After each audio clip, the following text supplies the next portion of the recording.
नमस्कार और स्वागत है। इस वीडियो में हम आपके लिए लेकर आए हैं मैथमेटिकल इंडक्शन दोस्तों, जैसे कैलकुलस, लॉगरिदम, ट्रिग्नोमेट्री, ये सब आपने टूल्स पढ़े होंगे मैथमेटिक्स के, ठीक है ना। उसी तरह से ये मैथमेटिकल इंडक्शन एक टूल है रीजनिंग का, पैटर्न्स को प्रूफ करने का, ठीक है ना। उसे हम देखेंगे दोस्तों। ये मेरा फेवरेट टूल्स है, लॉगरिदम के बाद से ये मेरा फेवरेट लिस्ट में आता है। फिर आता है ट्रिग्नोमेट्री, और इस तरह के बहुत सारे टूल्स साइंटिस्ट मैथमेटिशियंस ने बनाए हैं। उनमें से एक मैथमेटिकल इंडक्शन है दोस्तों। टूल्स का मतलब आपको समझ आ गया होगा कि मैथमेटिकल इंडक्शन एक टूल है, और ये कैसे पैटर्न्स और स्ट्रक्चर्स को प्रूव करने के लिए होता है, जनरलाइज करने के लिए होता है, ये सब हम सीखने वाले हैं। तो हम इसे एग्जाम्पल के जरिए सीखेंगे, ठीक है ना दोस्तों। आपका 10-15 मिनट जा सकता है इसमें, लेकिन मेरा वादा है कि 10-15 मिनट बाद आप बिल्कुल भी निराश नहीं होंगे और आप कुछ यहाँ से नया सीख के जाएंगे। तो चलिए शुरू करते हैं। तो जैसे कि मैंने कहा कि हम पैटर्न्स को प्रूव करते हैं, रीजनिंग करते हैं, एक तरह का रीजनिंग का तरीका है। तो आपके पास एक प्रॉब्लम है। तो यहाँ पे आप देख पा रहे होंगे कि जो आपका एक बहुत सारे डॉट से बना हुआ है, पहला जो यहाँ फिगर है उसमें आपको एक डॉट दिख रहा होगा, दूसरे में आपको दो लेवल्स दिख रहे होंगे, दो फ्लोर्स दिख रहे होंगे, ठीक है ना। दो फ्लोर्स, पहले फ्लोर में एक है, दूसरे फ्लोर में दो है। फिर दूसरे में दिख रहा होगा कि पहले फ्लोर में एक है, दूसरे फ्लोर में दो है, तीसरे फ्लोर में तीन है। इस तरह से मतलब तीन लेवल तक है। चार अगर है, चौथा है तो चार लेवल्स हैं उसमें।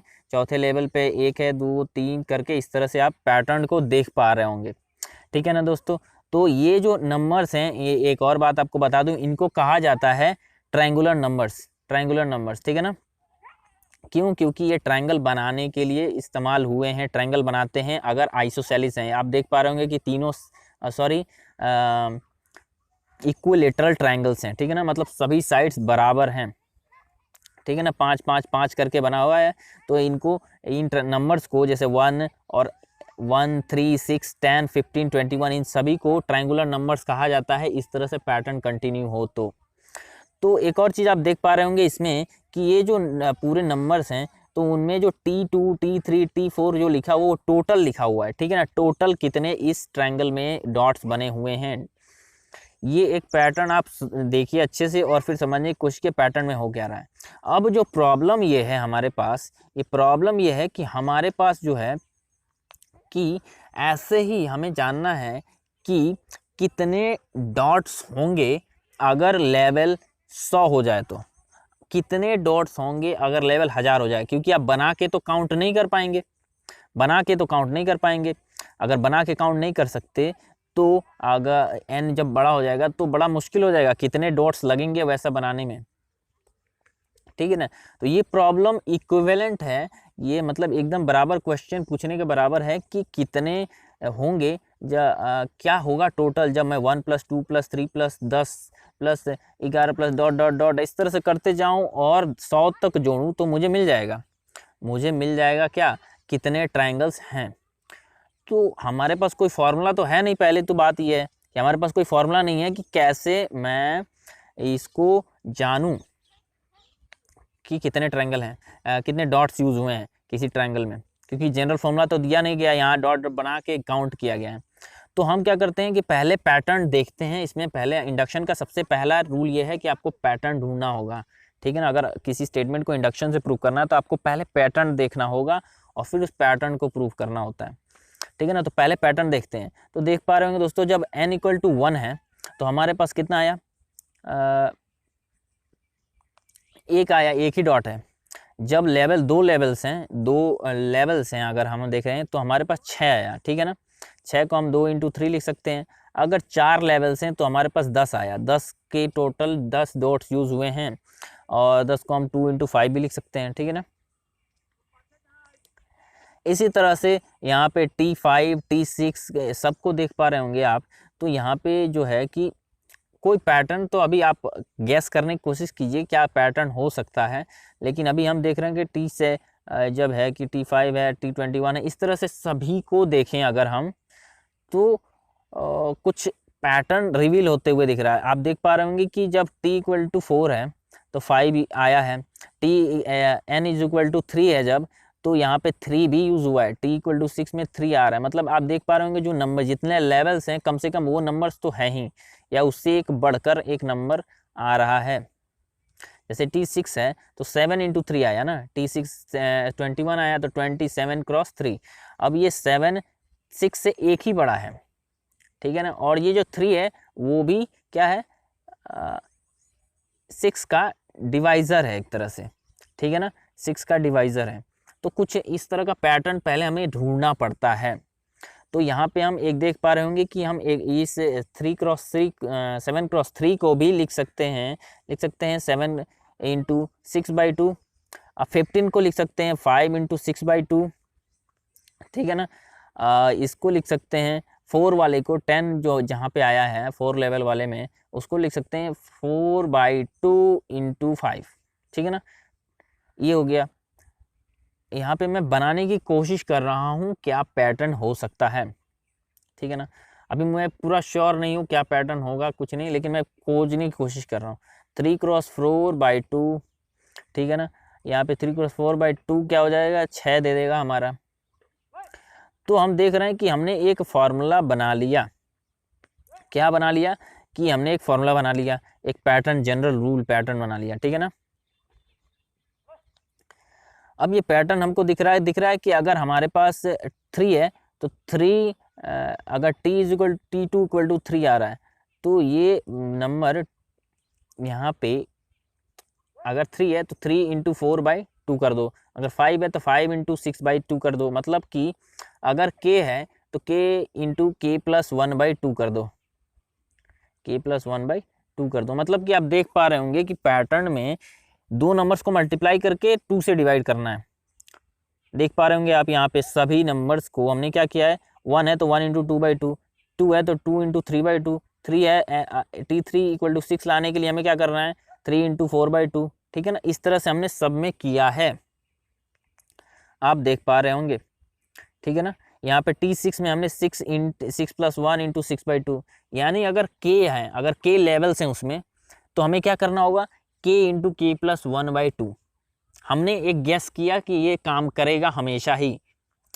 अभी कोई मैथमेटिकल हमने कोई मतलब कोई रीजनिंग नहीं लगाई, कोई फॉर्मूला नहीं यूज़ किया, कोई थ्योरी नहीं यूज़ की। हमने अभी तक बस क्या किया है, हमने कि हमने किया है उसको एक पैटर्न खोजा है, लेकिन अभी प्रूव नहीं किया है कि यही पैटर्न हमेशा चलेगा।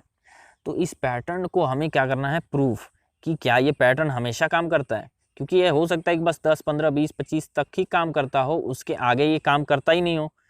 तो इसके लिए हमें करना होता है मैथमेटिकल टूल इंडक्शन का इस्तेमाल, ठीक है ना। समझ रहे हैं आप। हमने क्या किया पहले कि पैटर्न पाया, पैटर्न करके हमने इसको निकाल लिया एक पैटर्न। अब हमें पता नहीं कि पैटर्न हमेशा काम करता है कि नहीं, इसलिए हम चेक करने वाले हैं इंडक्शन के जरिए कि क्या ये काम करता है। अगर काम करेगा तो हमने तो फार्मूला निकाल लिया भाई साहब। तो हम देख पा रहे होंगे कि 1 + 2 + 3 + 4 + 5, अगर t 5 लेवल्स हैं तो इस तरह के इतने ट्रायंगल्स होते हैं उसमें, और ये आ जाता है 15, 5 इंटू 6/2। उसी तरह से अगर k तक हैं, k लेवल्स हैं, तो k इंटू k प्लस 1/2 हमारा एजम्पशन है, ये हमारा एजम्पशन है, ये हमारी हाइपोथेसिस है कि हमने माना ऐसा होता है। अब हमने पी के, इसको कहेंगे पी के, यानी k के लिए सही है, k तक सही है। हमारा जो स्टेटमेंट है कि ये जो फॉर्मूला हमेशा काम करता है ये सही है। अभी हमें प्रूफ करना होता है इंडक्शन में कि k + 1 के लिए भी सही है। मतलब अगर 5 के लिए सही है तो 6 के लिए भी सही है, ठीक है ना। और अगर 5 के लिए सही है और 6 के लिए सही हो जाए तो आप कह सकते हो, क्योंकि ये k एक जनरल नंबर है, एक मतलब आर्बिट्री नंबर है, तो k के लिए सही है तो k + 1 के लिए सही है, 6 के लिए सही है तो 7 के लिए सही है, 7 के लिए अगर सही हो जाता है इस रूल से तो 8 के लिए भी सही हो जाएगा, 8 के लिए सही है तो 9 के लिए भी सही हो जाएगा। तो इस तरह से सभी चीज़ों के लिए सही हो जाएगा। तो चलिए इसको प्रूफ करते हैं कि ये सबके लिए सही है, ठीक है ना। तो यहाँ पे हम देख पा रहे होंगे 1 + 2 + 3 + 4 + 5 k तक का सम हमने माना है k इंटू k + 1, ठीक है ना। k इंटू k + 1 जो है 1 + 2 + 3 + 4 + 5 के बराबर है, ठीक है ना। ये पूरा जो है ये हमने मान लिया है कि k इंटू k + 1 के बराबर है, क्योंकि यही हमारा हाइपोथेसिस है, हमारा एजम्पशन यही है कि ये काम करता है k तक। और करता भी है क्योंकि 5 तक काम कर रहा है, हमने देखा 2 पे कर रहा है, 3 पे कर रहा है, तो हम मान लेते हैं के एक नंबर है, 2 3 4 5 कुछ भी हो सकता है ये, ठीक है ना। अब हम क्या करते हैं, इसको अगर k+1 हो जाए तो ट्राइंगल कितने हो जाएंगे, k+1 एक और ट्राइंगल जोड़ना पड़ेगा हमको ना, एक और लाइन लेवल जोड़ना पड़ता है। एक लेवल बढ़ने का मतलब है कि एक और लेवल के ट्राइंगल जोड़ने पड़ेंगे जिसमें k+1 ट्राइंगल्स होंगे। तो उस पूरे स्ट्रक्चर में, उस पूरे पिरामिड में जो ट्राइंगल है उसमें कितने डॉट्स होंगे, k × k+1/2 प्लस k+1 हमें एक्स्ट्रा जोड़ने हैं उसमें। अब हम देखते हैं कि इसको हम करते हैं तो हम सिंप्लीफाई करेंगे, अगर इसको थोड़ा सा मतलब फैक्टराइज करेंगे k+1 को कॉमन लेकर के, तो हम देख रहे हैं कि k × k+1 ये हमारा फॉर्मूला काम कर रहा है। हमने देखा क्या कि अगर हमारा जो लेवल है k है तो k × k+1 हो जा रहा है। अगर लेवल हमारा k+1 है तभी भी ये फॉर्मूला काम कर रहा है, क्योंकि देख पा रहे होंगे आप यहाँ पे स्ट्रक्चर देखिए, ध्यान से देखिए, k के जगह k+1 रिप्लेस हो गया है, यानी ये फॉर्मूला काम करेगा k+1 के लिए भी, ठीक है ना। ये फॉर्मूला काम करेगा k+1 के लिए भी, ठीक है। तो आपने समझ लिया होगा k × k+1 के लिए काम करेगा। तो यही है। अब इस बात को जानने के बाद से कि ये फॉर्मूला अगर 5 के लिए काम करता है, 6 के लिए भी काम करेगा, k के लिए काम करता है, k+1 के लिए, तो हम ये कह सकते हैं कि ये पैटर्न हमेशा के लिए काम करता है भाई साहब। ये हमेशा के लिए काम करता है, सभी के लिए काम करेगा। और इसीलिए हमारा ये स्टेटमेंट प्रूव हो जाता है कि इस ट्रायंगल में, वो जो ट्रायंगल हमने देखे थे छोटे छोटे, उनमें कितने भी लेवल बनाओ, उनमें कितने ट्रायंगल्स होंगे, k × k+1 where k is the level, क्योंकि 5 के लिए काम कर रहा है, 6 के लिए काम कर रहा है, सबके लिए काम कर रहा है भाई। ये हमारा जनरल फॉर्मूला प्रूव हो जाता है, ठीक है ना। तो इस तरह से इंडक्शन को इस्तेमाल कर सकते हो। इसमें करना क्या होता है कि आपको लेना होता है एक स्टेटमेंट, ठीक है, उसको करना होता है आपको k के लिए प्रूफ या किसी एक नंबर के लिए प्रूफ कर देना होता है कि ये पैटर्न काम करता है, और फिर उसको हमें दिखा देते हैं कि ये k+1 के लिए भी काम करता है। मान लीजिए k के लिए लिए हैं, k एक न्यूमेरिकल क्वांटिटी है, उसके लिए लिए हैं, तो k+1 के लिए भी काम करेगा, और k+1 के लिए काम करेगा तो ये जनरली हमेशा के लिए काम करेगा, ठीक है ना, ये हमेशा के लिए काम करेगा।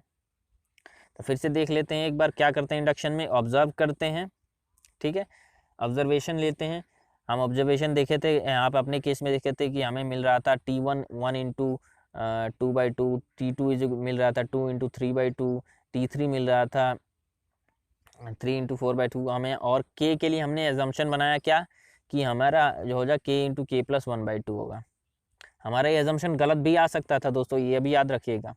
अगर आ जाता है तो इंडक्शन हमारा पैटर्न रॉन्ग है, हमारा जो स्टेटमेंट है, हमारा एजम्पशन है वो रॉन्ग हो जाता है, ठीक है ना। और फिर हम उसके बाद से थर्ड स्टेप क्या करते हैं कि हम उसके लिए k+1 के लिए पाने की कोशिश करते हैं वही पैटर्न।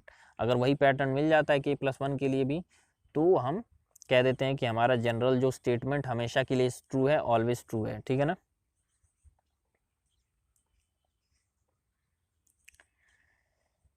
तो वो ये रहा था इंडक्शन, ठीक है ना।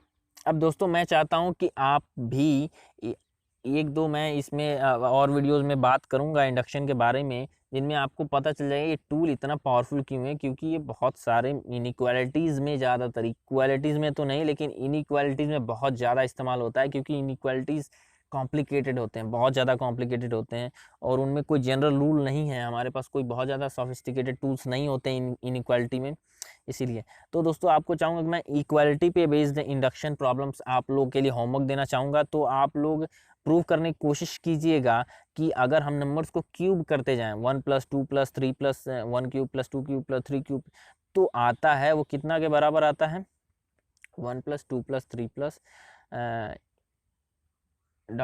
n स्क्वायर, या n × n + 1/2 होल स्क्वायर। इस स्टेटमेंट को आपको प्रूव करना है इंडक्शन के जरिए दोस्तों, ठीक है ना। करना क्या होता है इंडक्शन में कि आपको पहले ऑब्जर्व करना होता है पैटर्न, आपको मैंने पैटर्न दे दिया है, ठीक है ना, n × n + 1, और उसको इंडक्शन से प्रूव करना है। दूसरा स्टेटमेंट ये है कि आपको प्रूफ करना है कि यहाँ जो ये स्क्वायर का टावर दिख रहा होगा, पहले में एक स्क्वायर, दूसरे में 4 डॉट्स हैं, तीसरे में 9 डॉट्स हैं और बाकी में कितने हैं 4, ये 16 डॉट्स हैं। इस तरह से चलता जाएगा और n तक अगर ऐसा हुआ, n/n के एक स्क्वायर ब्लॉक बन जाए तो टोटल कितने डॉट्स होंगे आपको जोड़ने हैं, पैटर्न बना के इंडक्शन करके, इंडक्शन से स्टेटमेंट को प्रूफ करना है। जैसे हमने ट्रायंगल वाला किया उसी तरह से आपको ये करना था, ठीक है ना। मिलते हैं अगले वीडियो में। होप आपको बहुत अच्छा लगा, कुछ नया सीखने को मिला होगा, ठीक है ना। इंडक्शन के प्रॉब्लम्स आप करने की कोशिश कीजिए। इंडक्शन बहुत ही यूज़फुल टूल है मैथमेटिक्स का, ठीक है ना। और 1-2 वीडियोस आएंगे जिसमें आपको पता चल जाएगा मैं ऐसा क्यों कहता हूँ, ठीक है ना, मैं ऐसा क्यों कह रहा हूँ। तो मिलते हैं अगले वीडियो में, तब तक के लिए बाय बाय। दोस्तों अगर आप नए हैं तो चैनल को जरूर सब्सक्राइब कर दीजिएगा और बेल आइकन को प्रेस कर दीजिए, लाइक और शेयर जरूर।